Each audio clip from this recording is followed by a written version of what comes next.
Hello, everybody. Welcome back to CtrlAble. Today, I'm incredibly excited and genuinely honored. Today, I'm incredibly excited and. Sorry about that. I didn't realize I had a stream up on the other end. So, like I was saying, today I'm incredibly excited and genuinely honored to be joined by Elisabeth Sivertsen, also known as Arevya.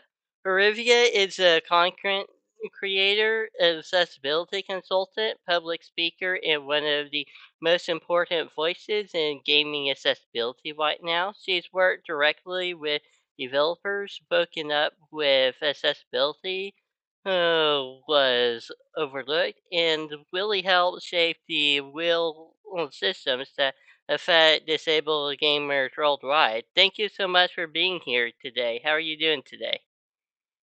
Thank you so much for having me. And I'm glad we ended up being able to do this as it is snowing in Norway. And normally we can handle snow in Norway, but it is 16 minus degrees right now. That is even cold for me. That equals to 3 degrees Fahrenheit.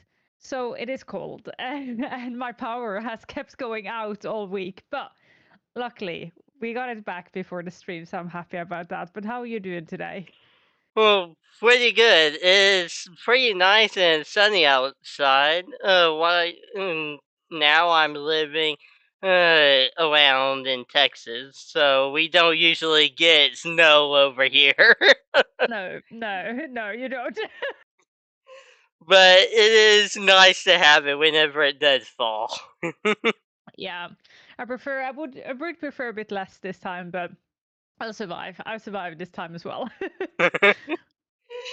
So, to start this off for people in my community who may be discovering you for the first time, how did you personally get into gaming accessibility and what kind of pushed you to start speaking up publicly about it?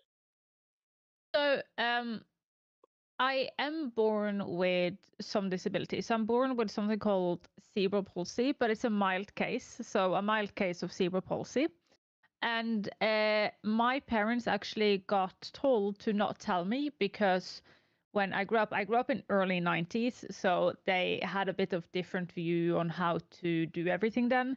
And since I looked so healthy, like if you see me walking down the streets, you would not think I was disabled because I do not use any visible uh, uh, aid or anything. So it can be hard to just know that I'm disabled looking at me.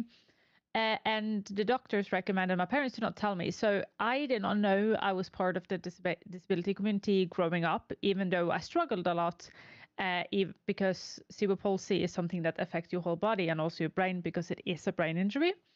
Mhm. So I didn't technically get into disability and accessibility and all that in early age like a lot of other people did. I did start to think about it in my 20s. Like I learned about my cerebral palsy when I was 14, 15.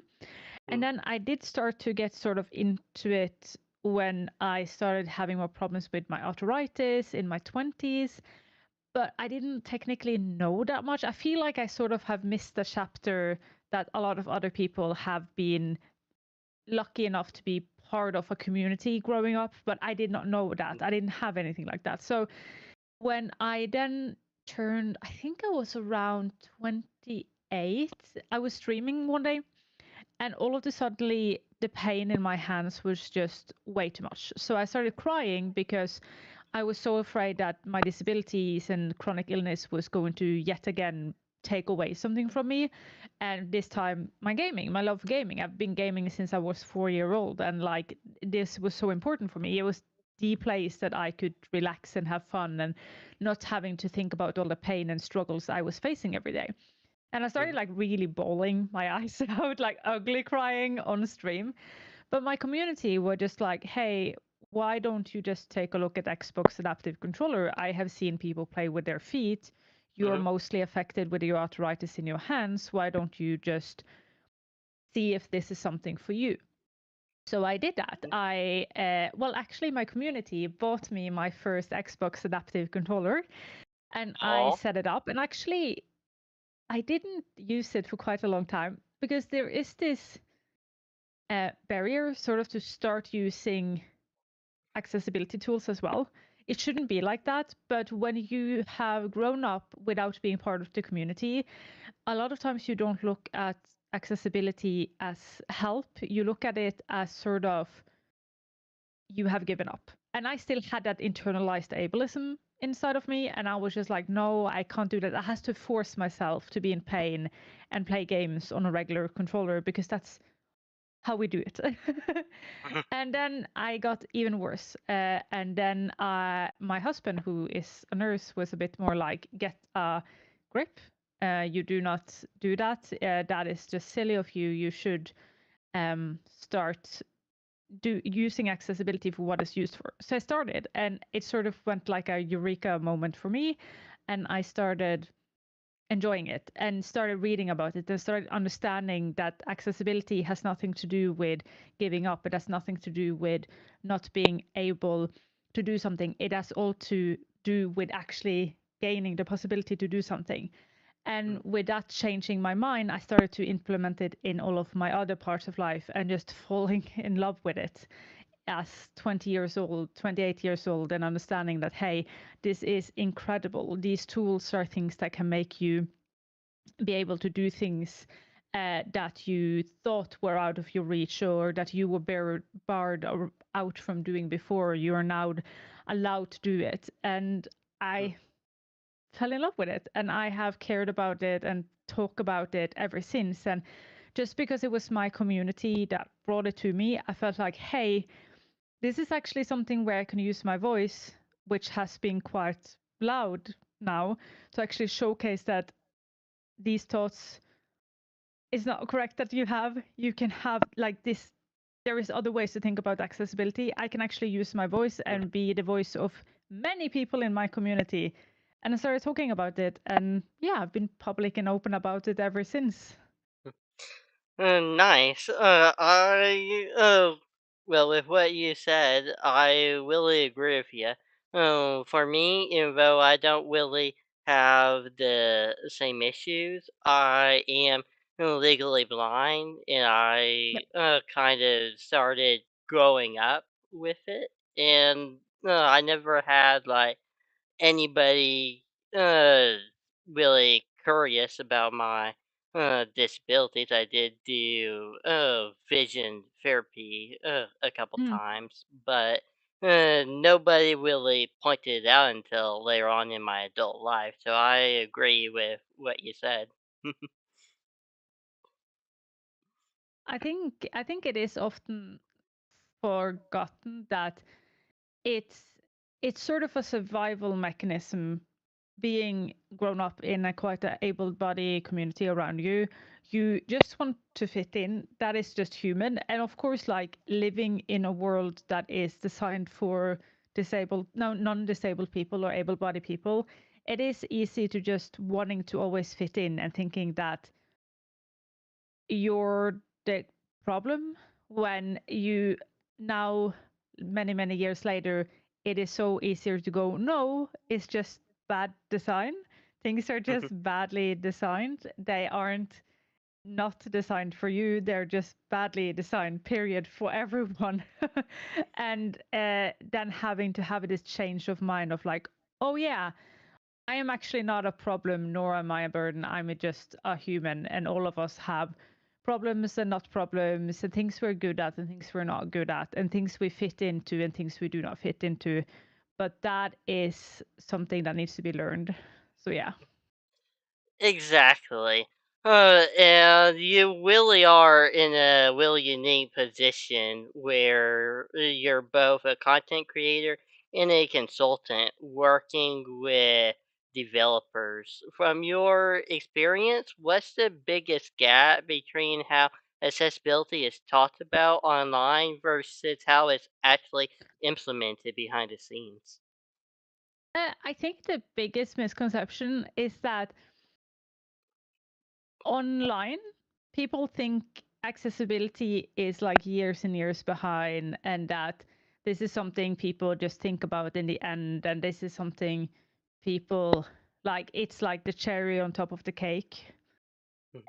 But in the actual gaming community, or the industry where people work with it, that is not the point at all. Their accessibility is often baked into the whole process.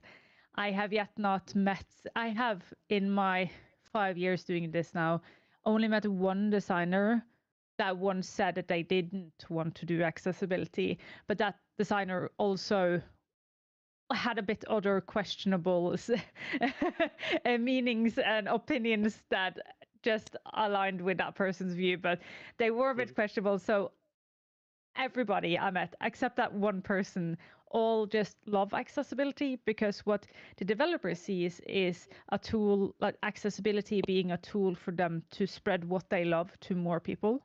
They see it as a tool for making what they wanted to share to be more accepted by more people. They don't necessarily look at it as like a tool for disabled people or something in that manner. They look at it as some way to make sure that what they think about, what they feel, what they mean when they want to make this game is what the audience can see at the end. So I have yet not found, and I think that's the biggest misconception, that in online discourse, especially on like places like Twitter and more and Reddit, places where the argument can be quite heated, it seems like regular gamers or people who have not worked in industry think that this is a niche thing that developers just put out in the end, but in reality it is built into every single part of the design core, and they absolutely love when you come and tell them, hey, I have a barrier, I cannot play this and cannot play that. They actually like it, they want to hear it, they want to work with it, they want to make sure that most people can play their game, as long as of course it is it needs to be reasonable. Like, you cannot ask a racing game to not have racing elements, but people don't actually ask for that. If people say people ask for that, that is often just rage bait. People are really sensible and nice when it comes to talking to developers, and I think that is the biggest misconception. I mean, yeah. That kind of brings up an interesting point.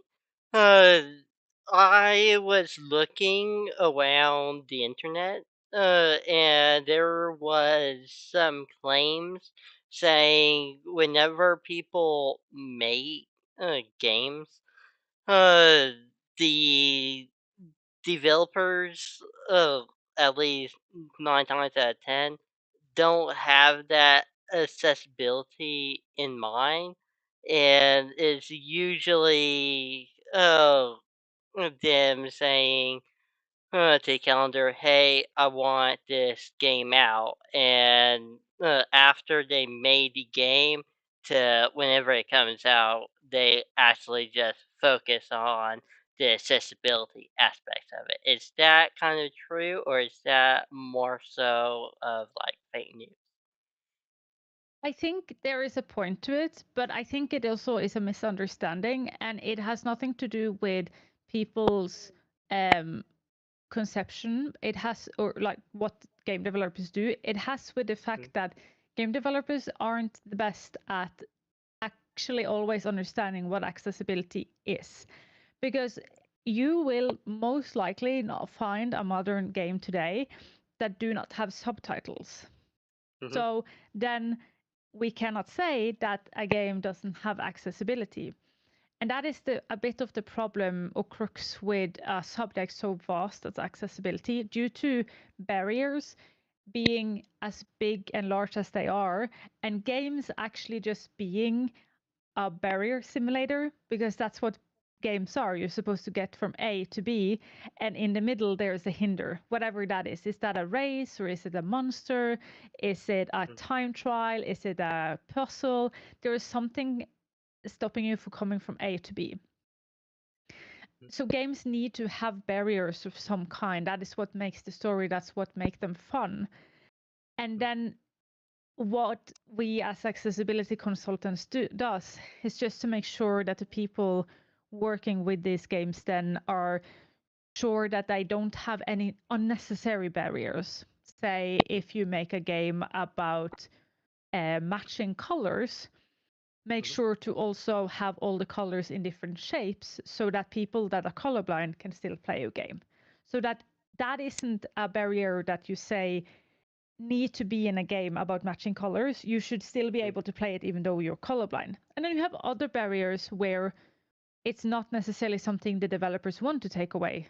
Elden Ring and difficulty, complicated game possibilities. That is some of their core value, and it's okay for them to have that. So I think when then developers say, oh, it's no accessibility in this game. No, it's not. It's just that what you think when you think accessibility is a specialized things being put into your game. And then you don't look at things like subtitles, audio sliders, menu, settings, out like that little line outside a character to make it stick out more from the background. All of these things are accessibility, but we're just used to it as quality of life or as a integrate part of the gaming experience. We don't look at it as accessibility. So I think people who say that they don't think developers or they themselves don't think about accessibility, they just don't technically understand what accessibility is, and that is okay. But there isn't any game out there with zero accessibility. All games have accessibility. Some just does it a lot better than others. But even how accessible you make your game, say The Last of Us, it will still be people that cannot play the game. I, for example, have PTSD, and my PTSD get triggered when something runs after me. So I struggle playing Last of Us because when the zombies come running, I get triggered. And you can't take away zombies from Last of Us. That is like part of it. That is the crux of the game. That's what we want. Exactly, the So horror. yeah, that is what we want. So of course that game will never be accessible for me, but it doesn't make it non-accessible. It just doesn't make it 100% accessible in the same way that Elden Ring, even though it's so hardcore, is also not 0% accessible because it has accessibility in it. It's just a lot less accessible. Okay. Well, thank you for clearing up that misconception. Uh, I know, talking about games, you worked directly on a game called Life Below, which has been described as one of the most accessible city builders ever made. And it's being developed alongside Special Effect UK. Without giving us any spoilers, what were some of the accessibility priorities you really pushed for in that project, and what do you hope players can take away from it as both a game and as a statement?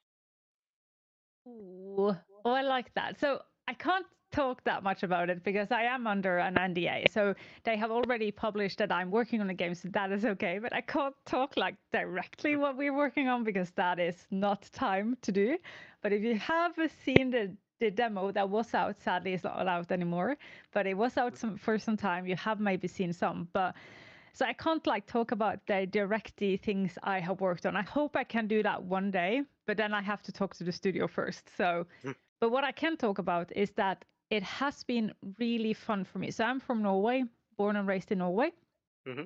and this is the a big gaming studio in Norway. And this is the first big game that I am from my own home country. And it's been so lovely to join them and be this consultant because they are extremely passionate about this. And that is sort of the drive I'm talking about in the general industry, and you can absolutely see it in the developers of Life Below because they are so wanting to do everything. And we have had have to have like long discussions of what is actually possible because their want to add things is just beyond. But of course, there is always limitations with funding and budget and all that jazz. Mhm. And but it's been so inspiring being close to a game from my own country, seeing how developers get the feedback I'm giving them and working with it and making it part of their like every day when they work with the game. But also it's been so nice because they are also really honest when things aren't able to be put into the game.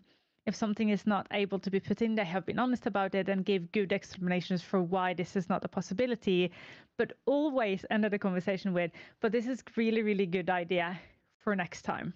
Because for whatever they will make in the future, this will be like a huge thing they can maybe add one day. And Mhm. I love that because that shows the dedication of the developers and also Jürgen and Lisa, which are the two um, leader manager of the studio, has just been so passionate about sharing everything they have learned. So not only have they put on like events in Oslo, which is Norway's capital, but they Mhm. also have traveled around for a in-game developer conference and talked Mhm. about their experience with having accessibility consultant on and how they worked about it and how what was easy, what was not easy. So they're so willing to use everything they have learned and share it with others. And I'm really happy about that. And I cannot wait to talk more about it when the game is out.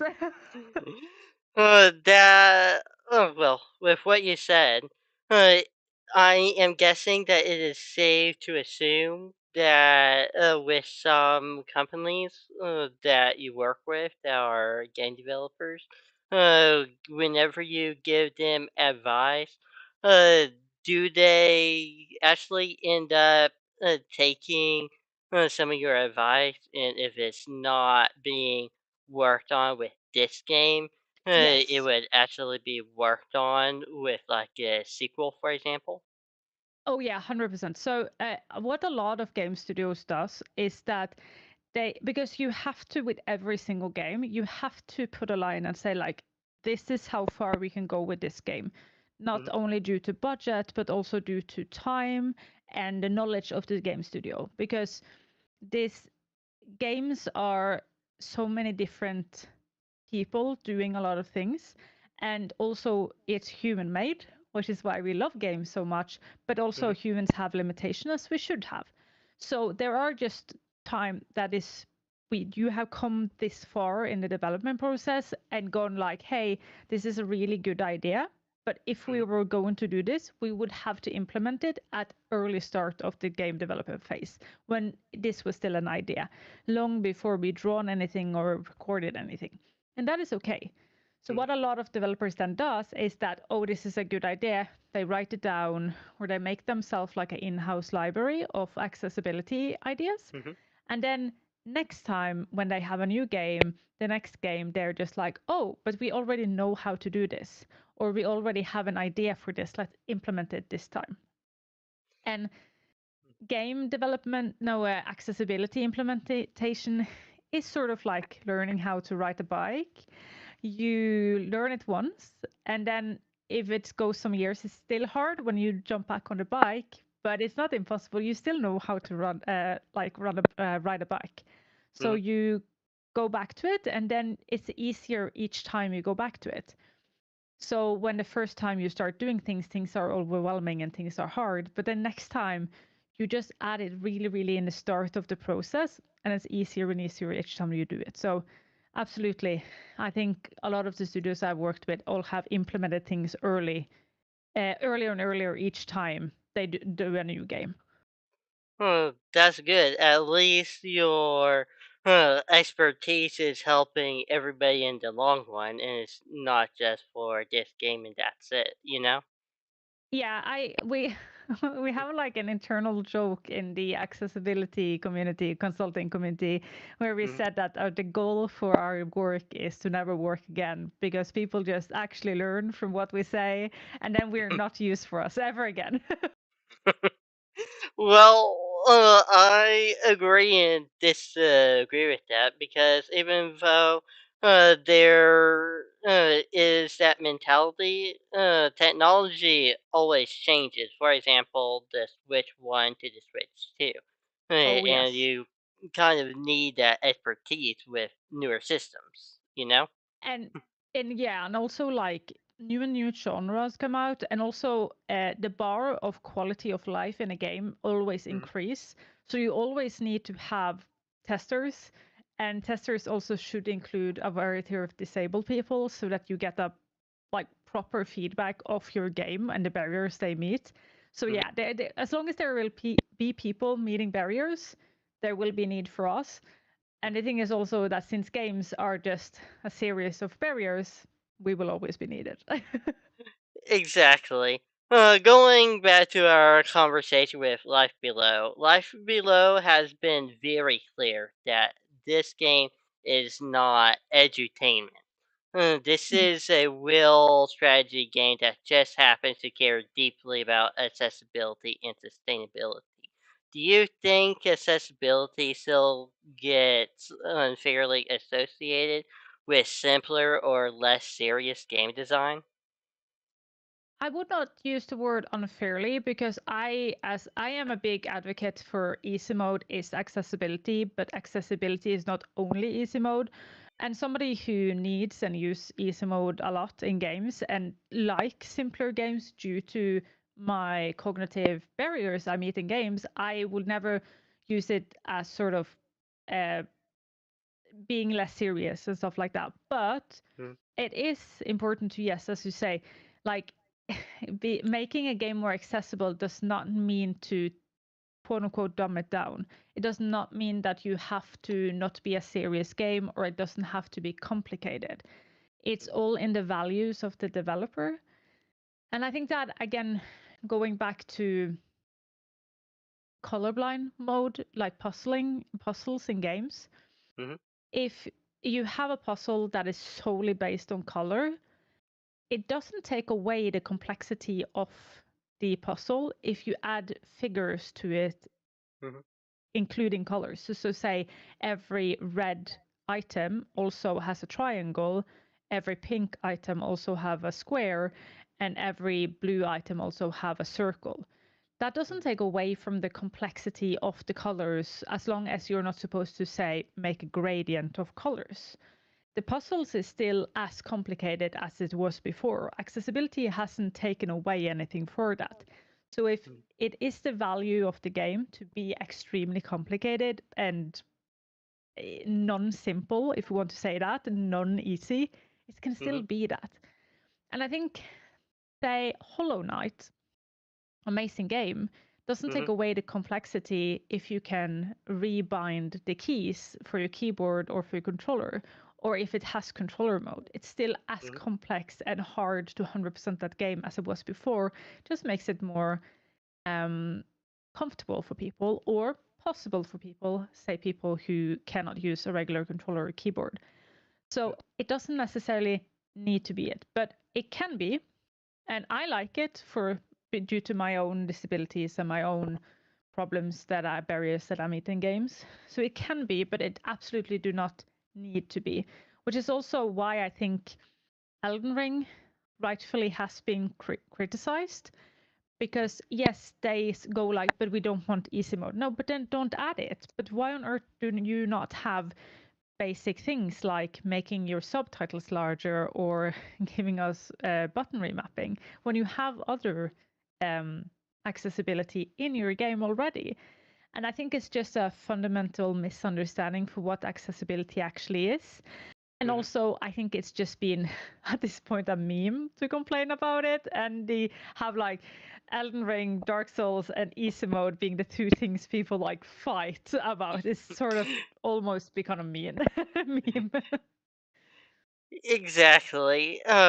I go over and comment on some YouTube videos, and especially on like IGN or Gaming Bowl and things like that. And one of the big things that I talk about is like accessibility, and some of the response back is always like, "This." even though you say this is accessible, you're just playing it on easy mode. And I always have to, uh, not really get into a fight, but arguments kind of explain easy mode. Yeah, this is a function, and some disabled people do choose to play on that. That doesn't mean that that's part of accessibility itself. That Yeah. just means their preference, you know? Yes. Like easy mode is just an accessibility preset. And I have seen a lot of people, and I agree with that, saying like they like it a lot more like what Doom the Dark Ages did, which they have presets, but then the presets tells you what options it turns on and off. So you can go in and make it your own thing. But you can also use easy mode as a preset, which is what I did when I played the game. Hmm. So I just used easy mode as a preset, and then I got like I took less damage, the enemy took more damage whenever I hit them. I had Hmm. more base life. I things like that. But that could also just have been regular options that would be under the category of accessibility.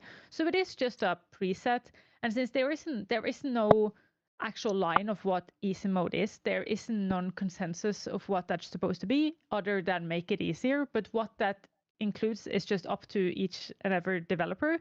So it doesn't technically make that much sense for people to fight over it, because it Hmm. is just, in the end, it's just a preset for different accessibility things that could, in best case, why people don't just give the options to have all of them being shown.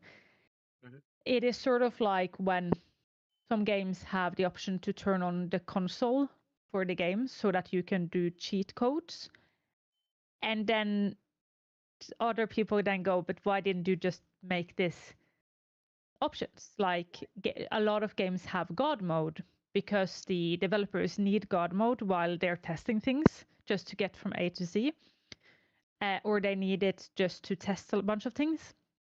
And then you already have God mode, which often is you do not take harm when you get hit and you can hit everything in one go. Hmm. And then why don't you just give your players the possibility to put it on when you already have it in game?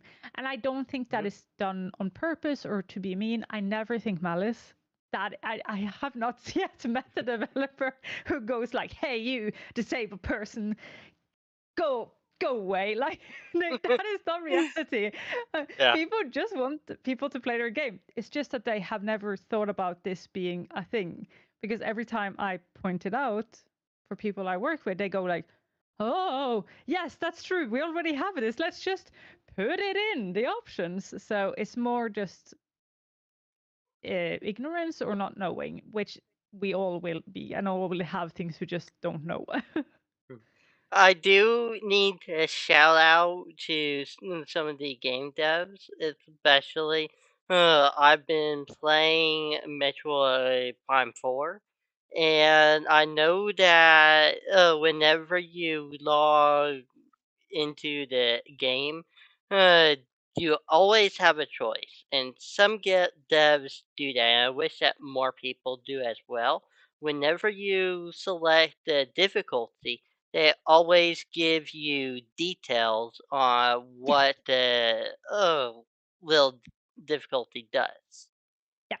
And So I. that is, yeah, that's really really smart and well done for them to do that, because it just it tells people it's exactly what this mode does, and it just gives them more ownership over why they're turning it on, and I think that's cool.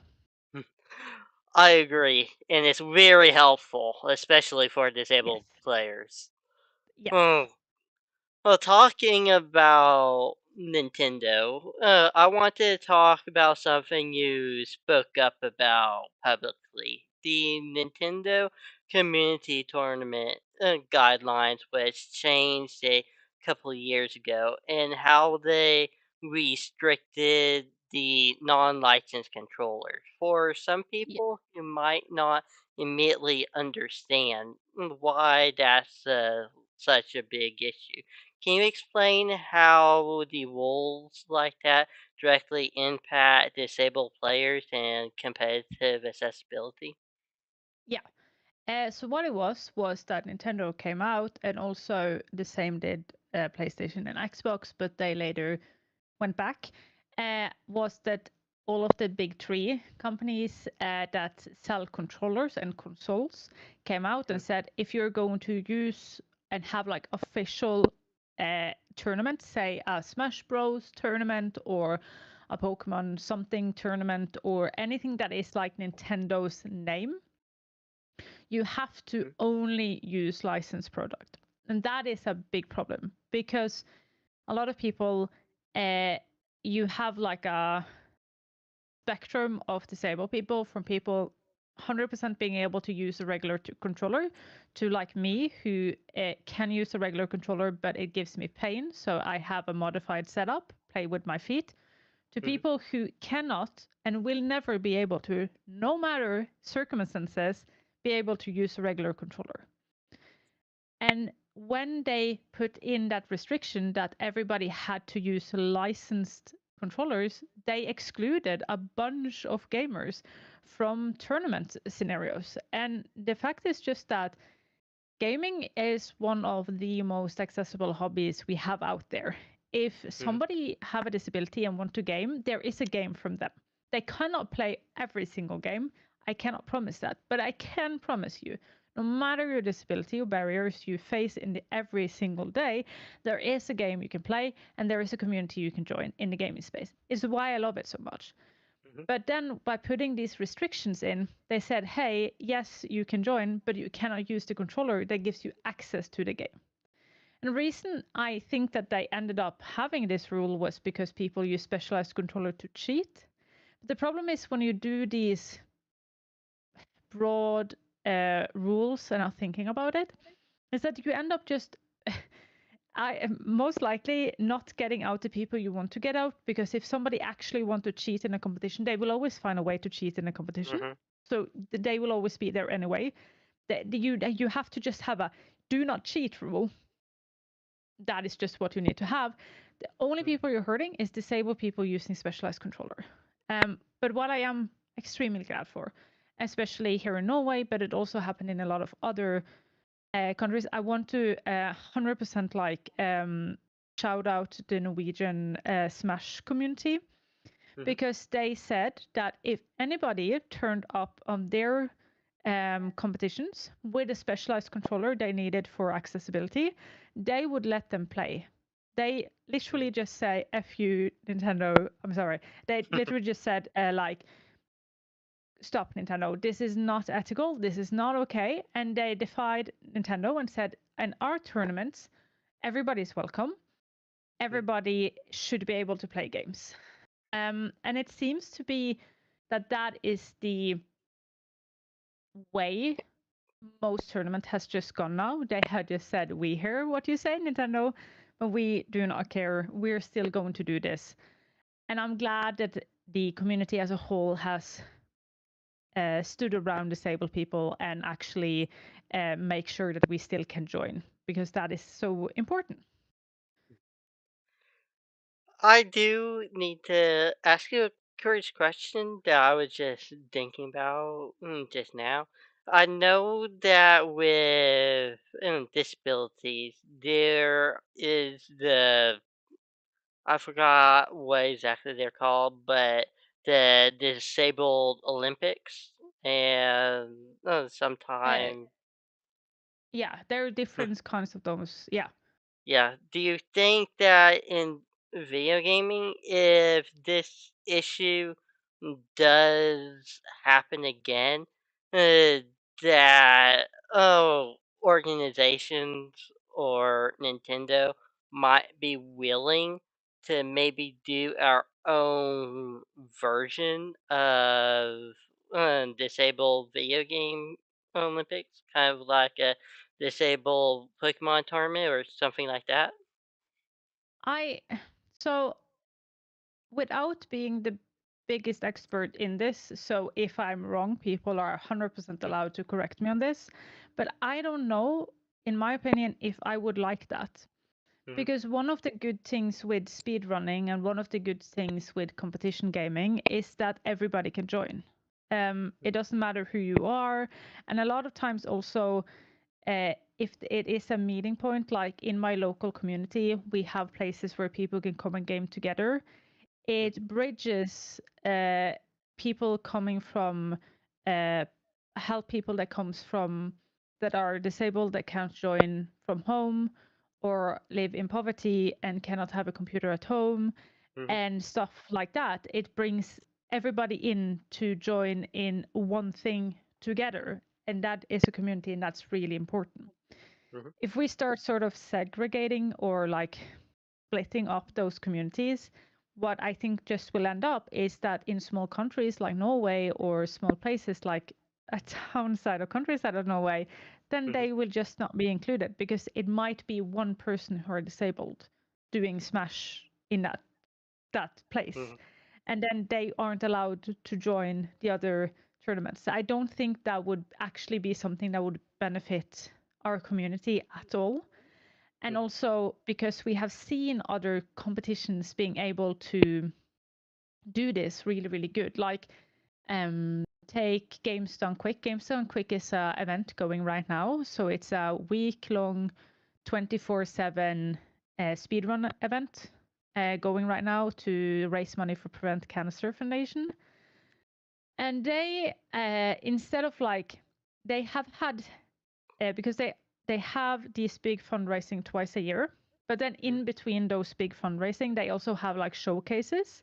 So they have showcases with marginalized group, and one of those showcases they have started with is disability gaming. Like they are showcasing people that have disabilities playing games, speedrunning those, Mhm. and people playing with different controllers, people playing with different disabilities, and all of that is all focused on disability. Mhm. And that is a good showcase, but they're not excluded from the main two events. There are still people every single year that has some kind of disability or some kind of, visible or not, that join the event. And I think that is so important. We can Mhm. absolutely have places to showcase people, to make it more known so that other people can know more about this and make it more accepting and including. But they always need to be welcome in the big main events. So yeah. So if this issue uh, does happen later on, because well, we don't know the future will bring. If Nintendo ever decides, hey, we're going to crack down on controllers again, or all the other companies, what would you recommend them doing to kind of support the disability community in a way and still include them, if that makes sense? I I would recommend to do as the Norwegian Smash community did, and then a lot of the Norwegian speedrunning communities and a lot of the Norwegian fighting community, and that is defying them, saying that no, if Mm-hmm. that is the deal, we won't do it under your flag. We will still do the games because they can't stop doing that, but we won't do it under the Nintendo flag. And I think that is important because um, it seems to be a change happening with Nintendo. So I have been quite vocally critical towards Nintendo for a lot of years because they have been so inaccessible with their games. But that Mm-hmm. is starting to change. We see like Kirby Air Rider, that was a Mm-hmm. game now lately coming out, and Yes. like on their live stream, they had like almost a whole hour just talking about accessibility. Mm-hmm. Turns out it is due to the developer, the lead developer himself, struggling with barriers due to him having like tendinitis, like problems with his hands, so he can't like use a regular controller playing for a long time. Mm-hmm. So it is personally inspired by him.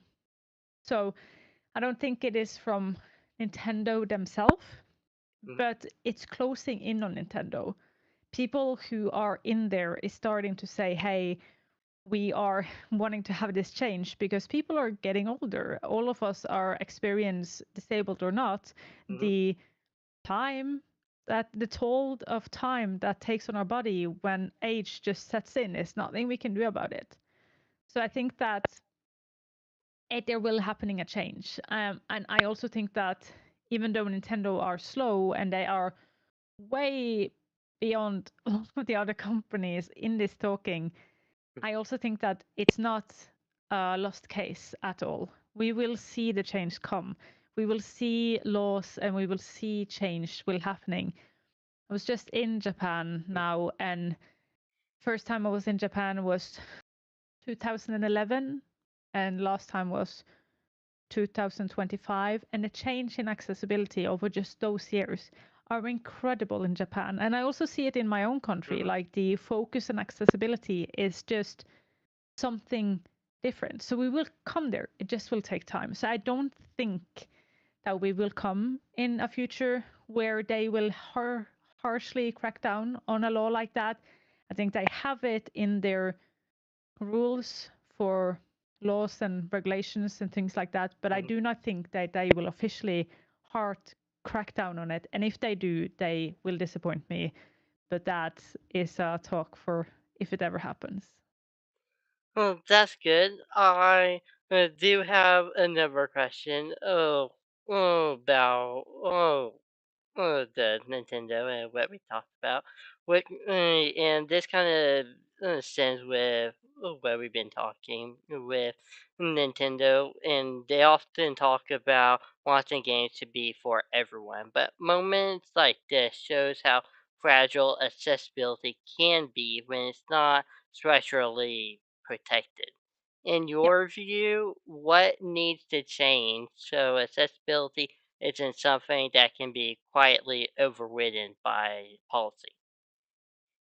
I I have a podcast with a friend of mine, and we had this talked up just about this the other some episodes ago, and we jokingly said that maybe we should just rebrand accessibility to quality of life.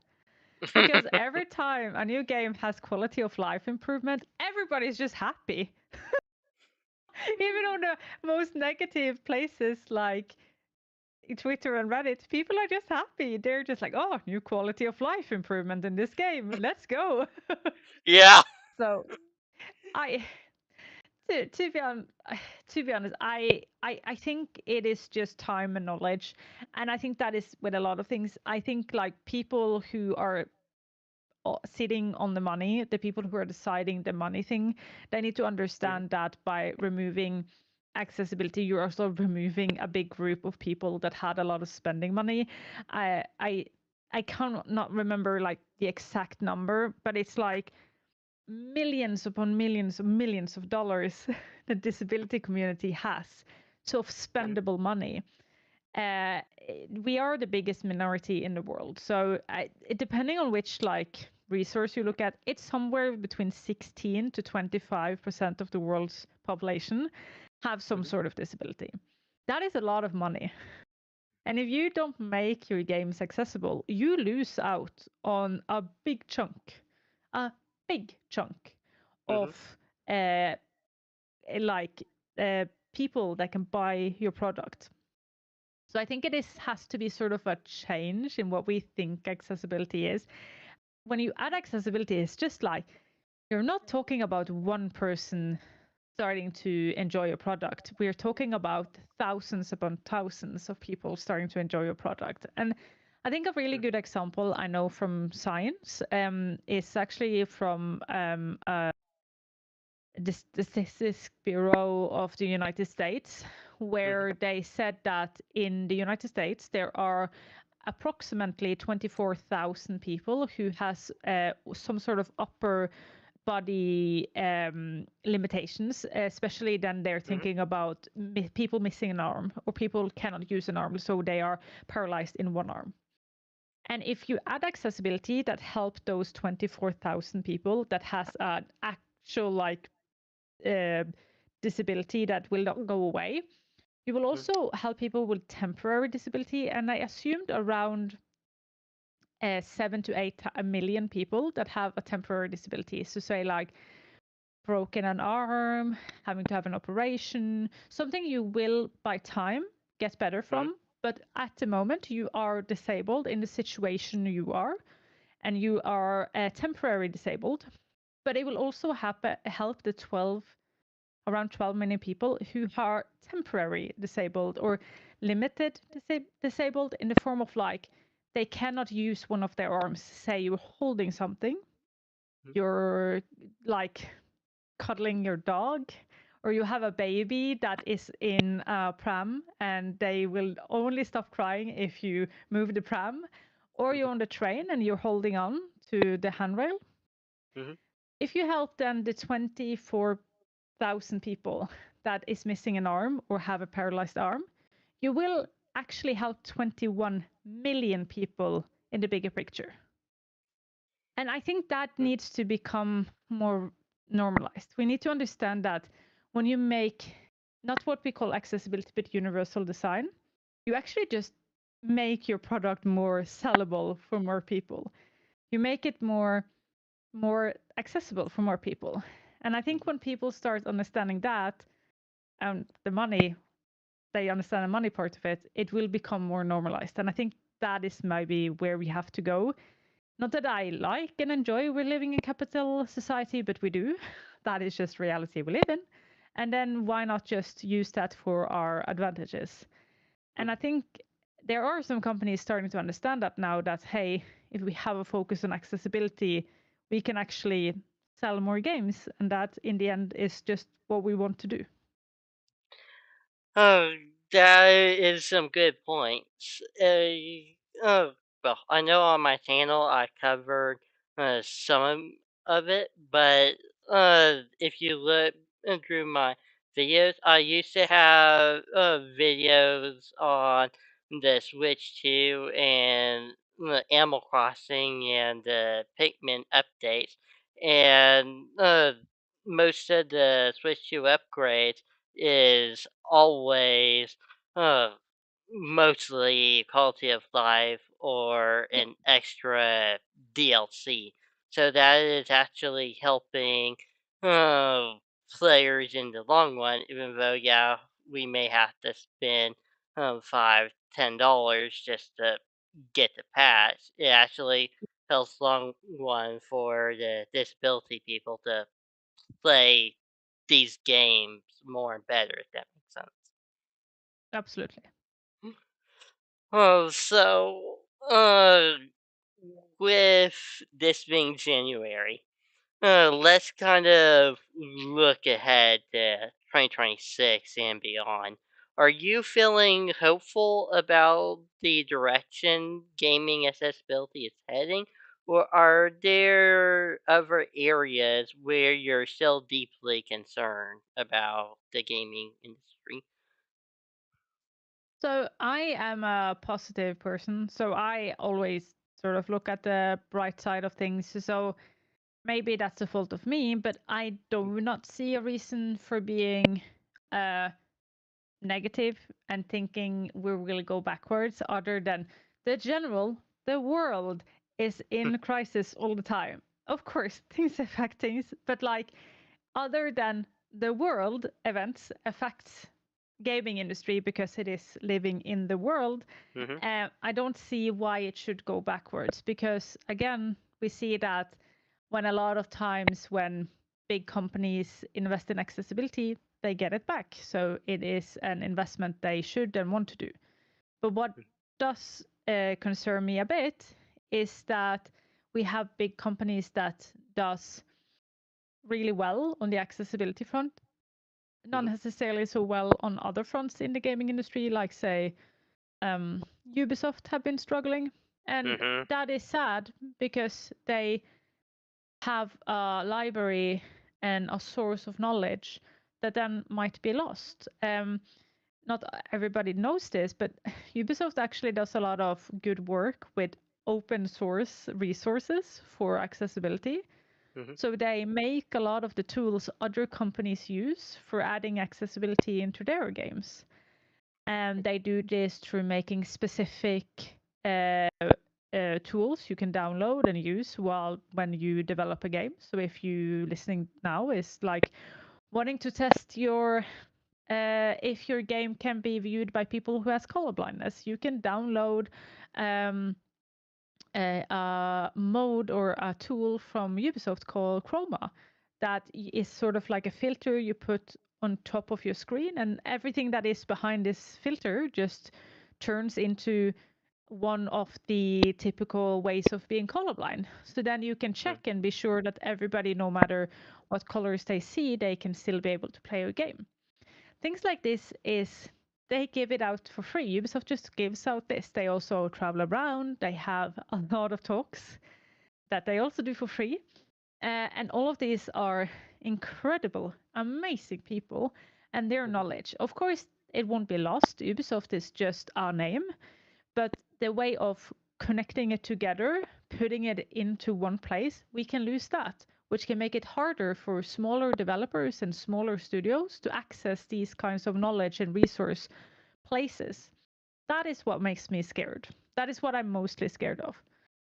But the general thing of accessibility, that will always go forward. Disabled people every single year have access to more and more and more in the form of like we are more accepted into the workforce. We can make our own place in the workforce by working from home. A lot of just by being able to have a computer at home, we can add and join into the workforce with a lot more courses, programs, and stuff like that starting to be more accessible. We can join. Even I did once an interview with somebody called Zach, who is completely blind after an accident, don't see anything anymore, and he developed his own apps for people, other people, games for other people who are blind. So there is a space for us. We aren't necessarily tied up to having to have a big game studio behind us anymore. So rather or not, the game world wants us here. We will be here and we will take space, which makes it impossible to not know what we do. And the thing is just that the more we talk about it, the more non-disabled people also will start caring about accessibility, because in the end it helps everybody. So everybody should care about it and everybody should like it. I agree with what you said, especially with Ubisoft. I never knew that Ubisoft actually helps disabled players like that. I know them from their games like Assassin's Creed and the Tom Yeah. Clancy games, things like that, but I never knew that they actually made hardware for disabled gamers. Yeah. I need to look And at that. yeah, and also like they put out so many talks online and so many information. If they learn something in their game about, say, like motion sickness, they share it. They put it out. They write things on LinkedIn, and their developers are so good at like putting things out there. They, EA, other companies that sadly has been struggling are often companies that does a lot of for the industry as a whole. So it's important that they are still here coming forward. Yes, they are, and it really helps everyone gaming and everybody that kind of needs their own community. Because some disabled people can't go out to town and needs to stay home, so gaming's kind of a outlet for them to mess with and talk to other players. You know. Yeah. Yep. 100%. Oh, so, if you could give one piece of advice to developers who want to do accessibility right but don't know where to start, one message directly to disabled gamers watching this, what would you say? To the developers, do one thing and do it good. It is so easy to start and be inspired and wanting to do everything, but none of us can do everything. But everybody can do something. So do one thing in your next project. I don't care if this is a project you have published or anything, but do one thing, one accessibility, and be extremely good at that one. And the next time you can do a second accessibility. But start somewhere, start small, rather have it in than not have it in at all. And Mhm, start looking and seeing that if you do this one thing, you will change the whole world for one person, and that is enough. So start there. And for other mhm, disabled people, know that yes, it sucks meeting barriers in games, but also know that meeting barriers in games is actually quite uh, uh I want profitable is the wrong way word, but it's almost what I want to say. But it is quite good knowledge to have, because your knowledge of facing a barrier is something people can never understand except under if they have not experienced themselves. So if you meet a barrier, understand the strength about meeting a barrier, because then you are a gold mine for every single tech company and developers out there that want that knowledge. So understand that if you want to join this like industry side, if you want to join the industry side, there is space for you, and your voice matters so much, because every single developer I know or person working in tech want to know about the barriers you meet every single day, because that is how they improve their projects and improve their what they're working on. So yes, it sucks meeting barriers, but also it is such a thing you can actually work a lot with if you want to. And if not, also know that a lot of these developers have not put in that barrier to be mean. They just don't know better. So a lot of times a really friendly tweet or really friendly email will get you a long way. And maybe one day then you will see that your favorite game that you can play, you can actually jump back into, because that accessibility you needed has been added. I talk to a therapist every couple of weeks, and you kind of brought up a good point. What uh, everyone should do, especially if you're disabled and you can't play a game, for example, Pokemon, just go over and write a good letter or an email and just send it to the company and make sure you go over and get your voices heard, because that one message that just comes from you might have the backing of like 1,000 other people or 100 other people that Yes. just doesn't. Yeah. And if everything else fails, you always have the modding community and they always have your back. Exactly. Yes. Not sure about Minecraft because of coding, but there are people out there that does good jobs, especially with Yes. like Skyrim and Minecraft. Yes. Absolutely. uh, right now, I am going to open it up to questions and answers. If anybody have any questions, please type it in the live chat, and we will be happy to feature your question and bring it up to Arevya. Absolutely. I am curious though, is there any game you're looking forward to in 2026?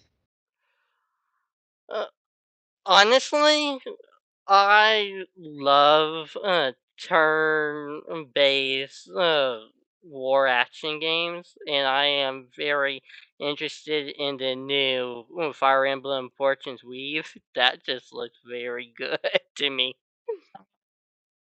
Yeah, I had one Fire Emblem game I really enjoyed, but they are large games, and I think 2026 for me is going to be taking a look at bit more smaller games, because every time I play a large game, I fall off before I finish it. So I want to jump back into looking a bit more at indie games, and then we might have, but who knows? We might have GTA 6 coming out. That might be fun, but who knows if that is coming to come out this year or next year or Yeah. whatever. Uh, don't want to be controversial, but some of my friends say that I am. And I always tell my friends whenever they bring up GTA 6, don't count on it, because with all of the delays, and it's been like 10 years at least by now, who knows when it's dropping. For all we We're know, it's shadow drops. yeah. We're like lucky if we're like at the like elderly home before it drops and we're just like eating going, yes, finally. Exactly. I will hope that Nintendo does get GTA 6. I know that there's been some uh, discussions and rumors that it might be coming, but let's see if it drops there. I know that they've been dropping the Red Dead Redemption 1 and the Yeah. GTA trilogy, so maybe. I think with time we will see it here. I don't like the new Switch 2 impressively well made hardware.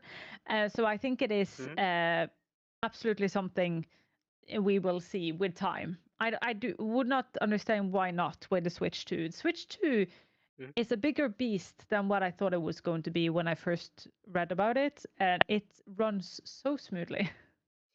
I think, just like you, the Switch 2 is powerful. I don't know if you've been keeping up with rumors with Microsoft and Sony, but they had a big old court case, and they actually revealed that Call of Duty is coming to Switch 2 either Ooh, this year or next year because they said yeah, the next game.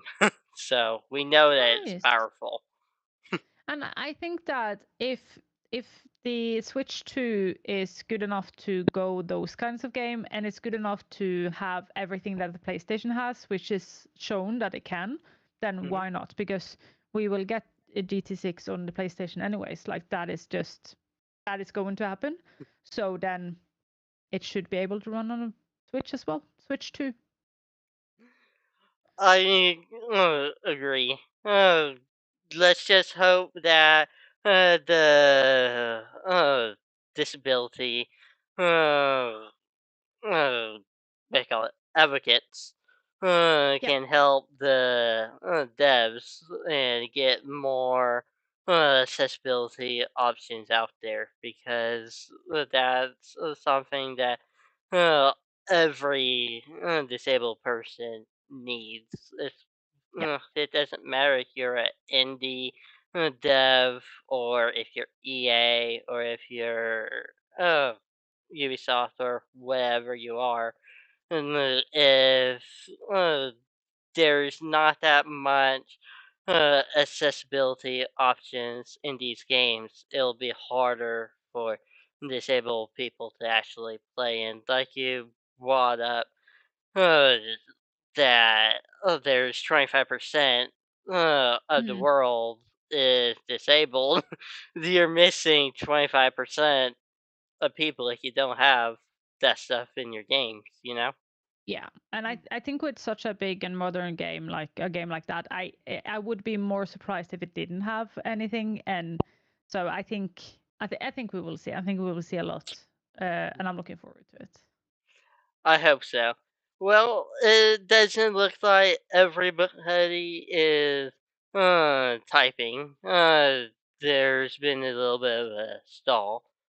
So I just want to say to Arevia, thank you so much for your time and your honesty and just the work that you do. This genuinely matters to everyone. Thank you so much for having me and for persistently asking me, even though I have the most stressful December ever, and you were just the best person going. Do not stress. We take it in January then. Do not stress. And I'm so happy about it because now I'm chill after the Christmas break. So thank you so much for having me on. You're welcome. For everyone watching, I will have all of Arevia's links down in the description. Definitely, please go follow her and support her work because she is doing a very good job. If accessibility in gaming matters to you, please consider subscribing to her and subscribing here at CtrlAble, where we focus on making sure everyone can play. Thanks for watching, and I'll see you in the next one.